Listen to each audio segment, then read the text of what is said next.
mga ka-chef Conan, tara samahan nyo ako magluto ng ginisang manok. Ayan, ito yung mga sangkap natin. Siyempre, ang una natin gagawin, lalagay ka taba. May taba yan guys, hindi ko na napakita. So ayan, tapos lalagay mo na yung bawang, tapos meos mo na yan. Ayan. Kung di nyo lang po alam, ang English ng bawang ay onion. Ay, tama ba? Sige, yun na yun. Ayan. Tapos halu-haluin hanggang sa magkulay brown. Ayan. Kapag nakuha mo na yung tansya ng kulay niya, sunod mo na yung sibuyas. Ayan. Kung di nyo lang alam ang English ng sibuyas ay garlic. Alright, tama ba tayo? Mali. Mali ba tayo? Sige. Tapos yan, meos na yun. Pinagis-agis lang. Talagang si Chef Conan na to eh. Tapos sunod nyo na yung picture ng manok yan guys. Kung saan mo pwedeng iluto yung bilbil iluto ko na yung sagad. Tapos yan, meos mo na yan. Alo lang, ganyan lang. Ikulog mo. Shake.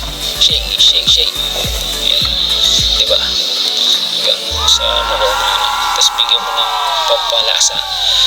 Pamintang durog yan guys. Pamintang durog. Bili kayo sa tindahan. Mura lang yan. Yan, paminta. Ay, daon ng laurel. Yan. Nabulol pa ako doon. Nakakabul minsan talaga yun eh. No? Tapos yan, meos ulit. Yan. Meos lang. Ganyan lang yung pagluluto ng ginisang manok. Diba? Tapos yan, pinitin mo muna syempre. Tapos bigyan mo na ng tubig. Tapos sakto lang yung tubig guys. Sakto silang parang saktong lulubog yung manok. Para yung pagkaluto pantay yung lambot syempre. Ayan. Sa totoo guys, madali lang maluto yung medyo diba? Kasi tinakpan ko ng mga 10 oras. Tapos nilagay ko yung katis. Hindi, patis. Sinunod ko yun. Tapos yan, meos ko, nakalimutan ko ihalo. Baka pag hindi ko nahalo walang lasa yung iba yan eh. Tapos tatakpan ko ulit. Siyempre, papakuluan na natin ng 20 or 4 hours yan. Isang araw guys. Tapos bigyan natin ng konting asin. Yan. Wala tayong kamatis na nilagay kasi wala tayong nabili. Alright. Tipid tips lang. Yan, pakuluin mo lang.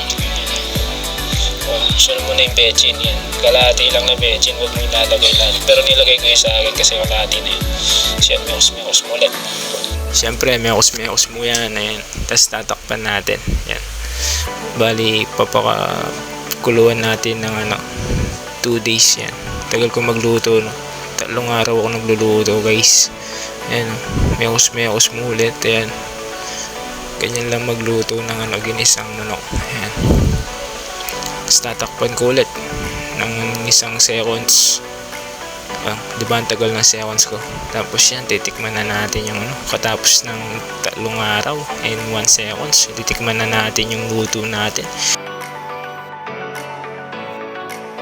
Uy, napangiti ako dun. Uy, isa pa nga. Yes, approve.